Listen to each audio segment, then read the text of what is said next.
The following is a friendly communication from System 126126512, also known as James Webb.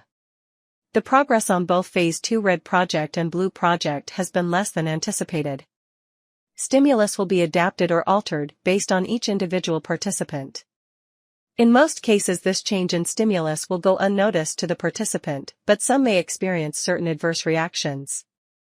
These reactions include, but are not limited to, cold sweats, excessive yawning or sneezing, fever, insomnia, lack of coordination, and severe muscle and bone aches. If the participant experiences any of the aforementioned adverse reactions, do not panic.